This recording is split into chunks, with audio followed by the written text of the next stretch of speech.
2012 Ford Explorer. We're going to be sticking in the new radio and dash kit, which is, we've already made a video about that. There's the dash kit. We already have it wired up.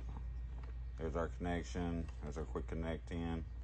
So we already have everything wired up. You know, we always twist our wires. So that's already done. Here's the radio. So I'll let you guys see what he's having an issue with, which is his radio not having a good display. It's all cracked up, as you can see. Yeah.